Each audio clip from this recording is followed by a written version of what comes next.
Behind the dazzling lights, roaring crowds, and oversized personalities, WWE conceals a much darker truth, one that countless wrestlers never managed to escape. Jeff Hardy of Cameron, North Carolina, has been charged with DUI in Volusia County. For decades, this industry pushed human bodies to their absolute limits. Relentless travel, punishing schedules, and the constant expectation to appear superhuman around the clock. And there's the tremendous athleticism of the Samoan bulldozer. And for some, the only way out was through pills, alcohol, or something far more dangerous. Today, we're lifting the veil on the wrestlers whose lives and careers were torn apart by addiction, stories WWE couldn't contain, and in certain cases, couldn't fix. Jeff Hardy, the fall of the charismatic enigma. When wrestling fans hear the phrase troubled legend, Jeff Hardy is almost always the first name to surface. For years, Jeff was WWE's fearless daredevil, the guy who launched himself off ladders, crashed through tables, and put his body on the line every single night just to hear fans lose their minds.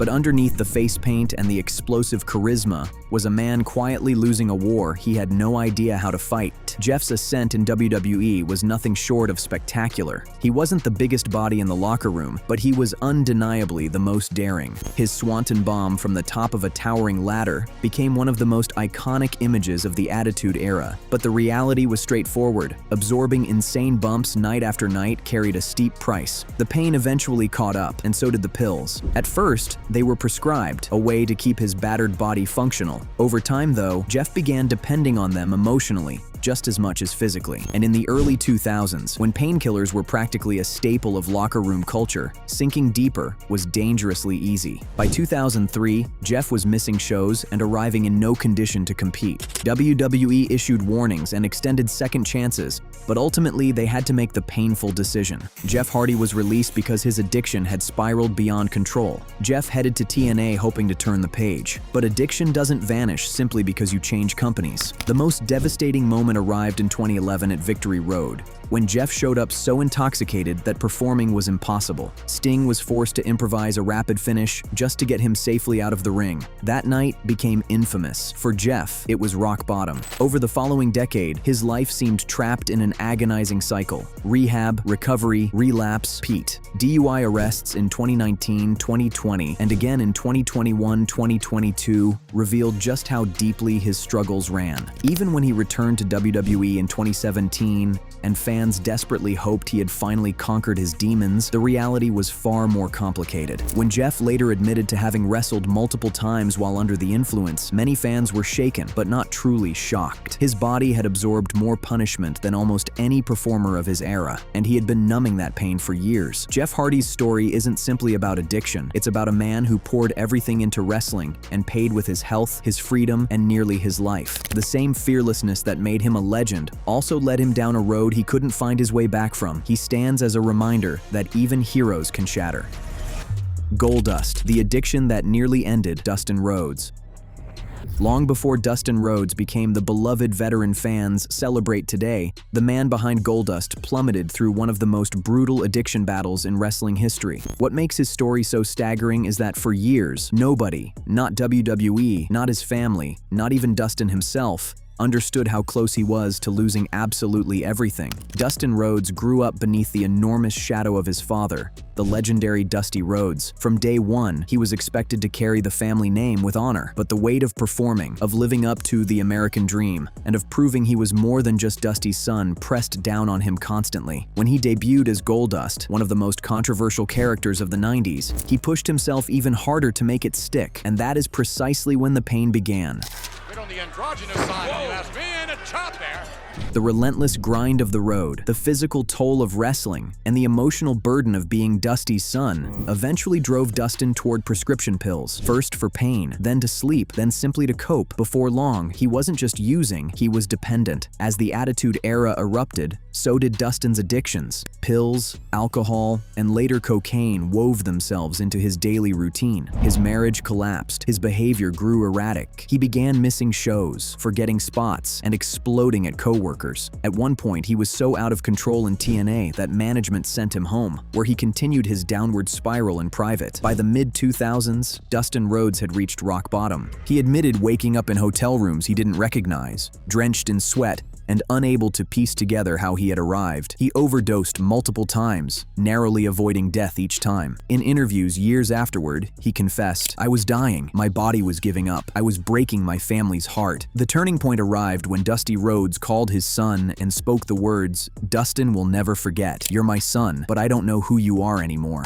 Those words saved Dustin's life. He finally checked into rehab and committed fully to getting clean, treating it as a second chance granted by God. The road back was lengthy and littered with relapses, but for the first time as an adult, he kept fighting for sobriety. The comeback was nothing short of miraculous. By the 2010s, Dustin had returned to WWE in the finest shape of his career, delivering some of his most memorable matches alongside his brother Cody. Fans witnessed a man reborn, clean, sharp, grateful, and living proof that even the deepest darkness can be overcome. Just recently, he shared how proud he was to be clean for 15 years and sober from drugs and alcohol. Goldust's story is frequently overshadowed by the outrageous character he portrayed on television, but beneath the paint was a man who confronted addiction, lasted it, and constructed a second career that many believed he would never live to experience. Chyna, the ninth wonder who fell through the cracks. Chyna wasn't simply a wrestler, she was a phenomenon. When she arrived in WWE in the late 90s, fans had never witnessed anything quite like her. Standing tall with a sculpted physique and a cold, commanding stare, she dismantled every assumption about what a woman in wrestling could be. She wasn't there to be decorative, she wasn't there to play anyone's sidekick. Chyna was there to dominate, and she did. Fans dubbed her the ninth wonder of the world, and the title was absolutely earned. She tossed grown men around like they weighed nothing, absorbed chair shots without flinching, and made history by competing in matches no other woman had ever been permitted to attempt. We've also got a six-person intergender tag.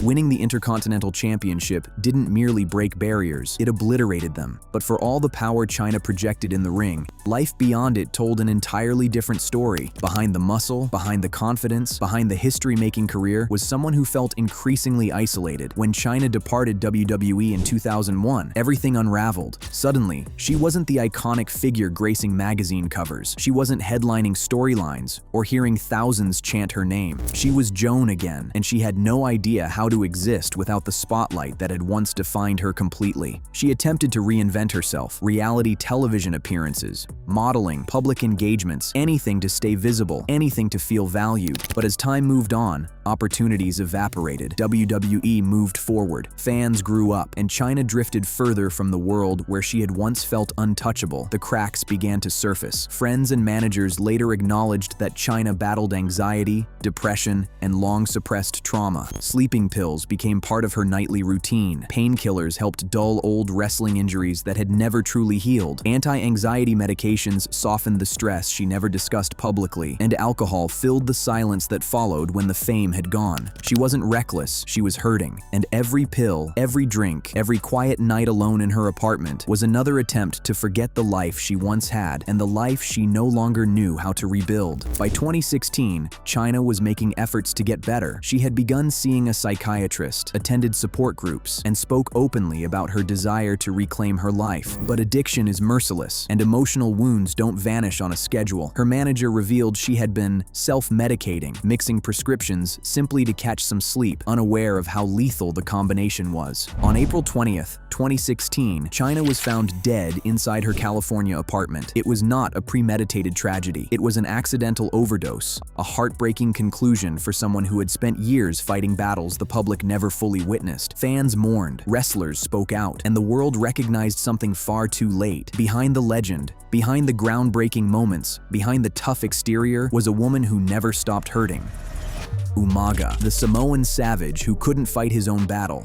When Umaga crashed into WWE in 2006, he seemed truly unstoppable, a monster, a force of pure destruction, a wrestler who didn't simply defeat opponents, he annihilated them. Draped in tribal face paint and roaring like something unleashed, Umaga wasn't merely playing a character, he had become the character. His intensity, his explosiveness, and the raw brutality of his style made him one of the most frightening heels of his entire era. And there's the tremendous tremendous athleticism of the Samoan bulldozer. He bulldozed through Ric Flair, dismantled Shawn Michaels, went to battle with John Cena, and made even the toughest competitors look ordinary beside him. Behind the savage, feral persona was a quiet man, gentle, soft-spoken, and deeply loved by everyone backstage. And while his character terrorized the ring, Eddie Fatu was engaged in a personal battle that no measure of physical strength could overcome. Wrestling flows through the veins of the Anoa'i family. Roman Reigns, The Rock, Rikishi, they all share that legendary bloodline. With that lineage came pressure, expectations, and a culture built on toughness above all else. Eddie was raised inside that world and cherished it, but it also conditioned him early to push through pain, dismiss injuries, and keep performing regardless of what it cost his body. Cost was enormous. Injuries accumulated relentlessly. Broken ribs, torn muscles, concussions, unceasing pain. Doctors prescribed painkillers, and initially, they allowed him to stay on the road, stay on television, stay in character. But like so many performers of that era, Eddie's dependence on medication gradually deepened into something far darker. What started as routine pain management became a shadow that tracked him everywhere. In 2007, WWE suspended him for violating the company's wellness policy. When he refused to enter rehab, he was released from his contract. To fans, it felt abrupt. To those closest to him, it felt like the unavoidable result of a man pushed far beyond his breaking point. Eddie attempted to pull his life together. He returned to the independent circuit, wrestled overseas, and stayed close to his family. But the addiction refused to fade. The injuries refused to heal on their own. And the weight of belonging to a legendary wrestling dynasty never stopped pressing down. On December 4th, 2009, Eddie Fatu was found unresponsive inside his home. He had suffered a massive heart attack triggered by acute toxicity, a fatal mixture of prescription pain medication. He was only 36 years old. Wrestling lost a monster inside the ring, but his family lost a gentle giant who loved them more than the rest of the world ever understood. Umaga conquered everyone he encountered in WWE, but the one battle Eddie could not win was the one being waged inside his own body. Eddie Guerrero, the legend who paid the price of survival.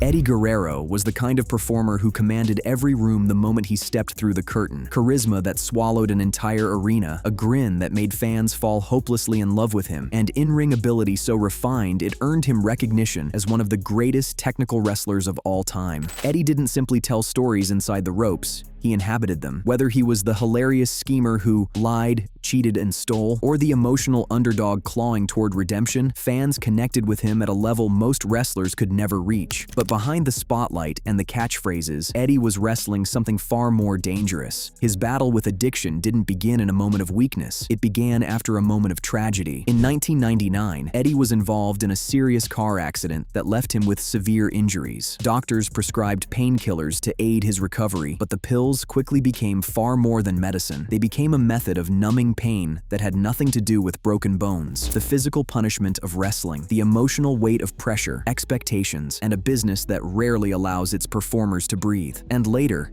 the anguish of feeling like he was losing his grip entirely. Before long, painkillers evolved into alcohol. Alcohol collapsed into dependency, and dependency dragged him into a downward spiral. Eddie's addiction began poisoning his career. Missed flights, erratic conduct, and stretches where he simply wasn't recognizable. WWE attempted to intervene, but by 2001, they had little choice but to release him. It stood among the lowest moments of his life, but Eddie was not finished. After hitting rock bottom, he chose to check himself into rehab, endured withdrawal, and began reconstructing his life piece by piece. He worked the independence, maintained his sobriety, stayed disciplined, and eventually demonstrated that he deserved another opportunity. WWE brought him back in 2002, and he made it unmistakably clear he was not about to waste it. Became a champion, a fan favorite, and an emblem of redemption. Eddie Guerrero wasn't just back, he was better. Punishment accumulated over years of substance abuse had left damage that sobriety alone could not undo. The heart doesn't simply forget years of punishment. The body doesn't magically reset. On November 13th, 2005, Eddie was tragically found unresponsive in his hotel room. He had died from acute heart failure. He was 38, at the height of his career, sober, successful, and deeply loved. His autopsy confirmed what many had quietly feared. Years of addiction had compromised his heart beyond repair. Eddie Guerrero defeated his demons. He rebuilt his life. He became a champion people still speak of with immense affection. But even after winning that battle, the scars remained. Scott Hall, the razor who couldn't cut away his demons. Scott Hall was built to be a star. With his slicked back hair, gold chains, signature toothpick flick, and unmistakable swagger, he transformed Razor Ramon into one of WWE's most enduring characters of the 90s. Fans adored him, fellow wrestlers respected him, and the business acknowledged him as one of the most naturally gifted performers of his generation. But beneath the charm and the confidence, Scott Hall was coming apart long before the public caught on. His problems surfaced early in his career, well before he ever became Razor Ramon. Wrestling in the 80s demanded non-stop travel, punishing schedules, and a locker room culture where alcohol and pills circulated freely. For many wrestlers, it was a means of unwinding. For Hall, it became a means of surviving. He drank to sleep, he drank to dull the pain, and eventually, he drank simply because he no longer knew how to stop. When he crossed over to WCW in the mid-90s and built the legendary NWO alongside Kevin Nash and Hulk Hogan, Hall arrived at the peak of his fame, and also the peak of his addiction. Millions tuned in every week to watch him, but behind the curtain, he was engaged in a fight that no level of celebrity could help him win. By the late 90s, Hall's battles with drugs and alcohol weren't being whispered about anymore. They were plain to see. WCW made the controversial call to weave his actual addiction into a storyline. Audiences watched him stagger across the screen, slur his speech, and portray a man who had lost control, while the uncomfortable truth was that he genuinely had. And as that storyline played out on television, Scott's real life was collapsing off screen. One evening in Orlando, intoxicated outside a nightclub, Hall keyed a limousine, dragging his car key across the vehicle and causing around $2,000 in damage. He was arrested, and for many fans, it was the moment the boundary between Scott Hall the character and Scott Hall the man had completely dissolved. As the 2000s unfolded, Hall bounced between promotions, rehab facilities, hospitals, and fleeting stretches of sobriety. One appearance, he'd look healthy and sharp. The next, he'd be unable to stand upright. Footage of him struggling through matches spread across the internet, not because people wanted to laugh, but because watching a legend deteriorate in real time was genuinely heartbreaking. It wasn't until Diamond Dallas Page took him in, nearly 2 decades removed from Hall's most destructive moments, that something finally shifted. Through DDP yoga, structured daily living, and authentic human support, Hall finally discovered stability. He got sober, he repaired relationships, he even made it into the WWE Hall of Fame twice. Scott Hall's legacy is layered, tragic, and profoundly emotional. He was a legend, he was a survivor, and he proved that sometimes the greatest victories have nothing to do with the ring, but everything to do with choosing to stay alive. Curt Hennig, Mr. Perfect. Perfection means pain.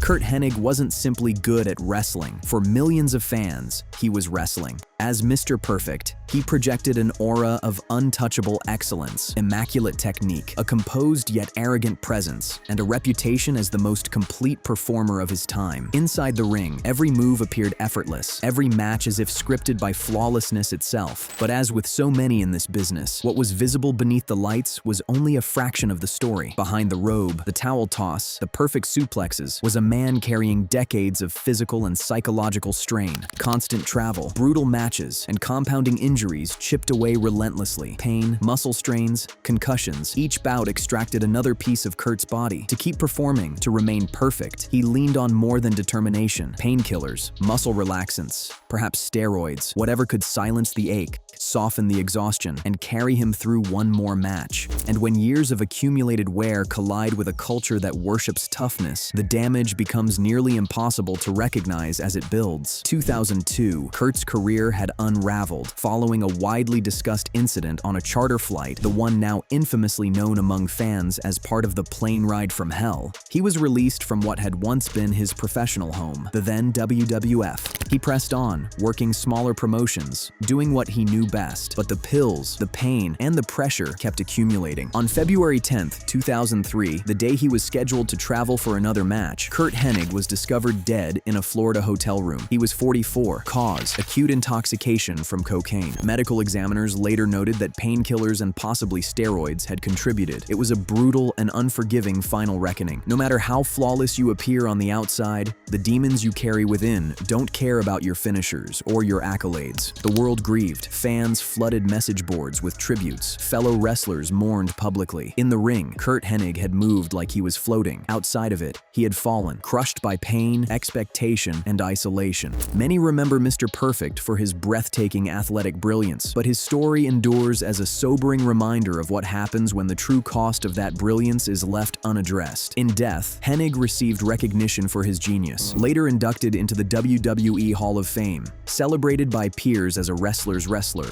by fans as one of the greatest who ever lived. But the tragedy persists, a legend taken far too soon, consumed by the very pressures and pain his legacy helped define. Ric Flair, the nature boy who couldn't outrun his own success. When you think of professional wrestling royalty, one name ascends above nearly all others: Ric Flair. The robes, the diamonds, the limousine riding, jet-flying attitude. Flair didn't just portray a character, he inhabited one. He partied harder than anyone, competed harder than anyone, and survived moments inside the ring that would have permanently ended ordinary men. But behind behind the magnetic charisma, behind one of the most decorated careers in wrestling history, was a man quietly dismantling himself with the very lifestyle that had made him a god. Flair's addiction was never a closely guarded secret. He bragged about it openly for years. He laughed in interviews about drinking through the night, then stepping into an hour-long match the following day. He boasted about out-drinking entire football teams, about knocking back shots until sunrise before boarding a plane to the next town, the next show, the next party. But what fans couldn't see was how much of that bragging was concealing real pain, the physical anguish accumulated from decades of brutal bumps, and the emotional emptiness that comes from a life lived almost entirely on the road. Flair existed inside bars, hotel rooms, airports, and arenas. Home was somewhere he visited between commitments rather than somewhere he actually lived. So alcohol became his companion, his escape, his everyday ritual. By the early 2000s, Flair's drinking was no longer glamorous. It was becoming life-threatening. He admitted to consuming 20 drinks a day and barely registering a difference. People close to him described an unending loop: drink, perform, drink again, pretend nothing was wrong. The nature boy persona had transformed into a prison he couldn't leave. He wasn't just addicted, he was completely dependent. Then came 2017, the year Ric Flair nearly died. He collapsed and was rushed into emergency surgery. Doctors discovered his organs were failing, his kidneys had shut down, his intestines had torn. His body was so ravaged by decades of alcohol abuse that physicians gave him a 20% chance of survival. He was placed into a medically induced coma for days. Fans braced for devastating news. His family was told to begin saying their goodbyes, but somehow, defying every expectation, Flair survived. He woke up frail, disoriented, unable to eat or walk. The nature boy, the man who had always seemed immortal, had been brought face to face with the reality he had spent decades evading. The lifestyle he had celebrated had nearly taken his life. It required losing everything: his health, his strength, his sense of invincibility, for Flair to finally confront the truth. Behind the sunglasses and the sequined robes was a man shattered by addiction, spared only because fate, luck, or some deeply stubborn will to survive granted him one final chance. Do you know of other wrestlers who have gone too far with drug addiction to the point where they were close to or died? Let us know your thoughts in the comments section. And before you leave, don't forget to like this video and subscribe to Wrestling Rivals so you don't miss the next ones.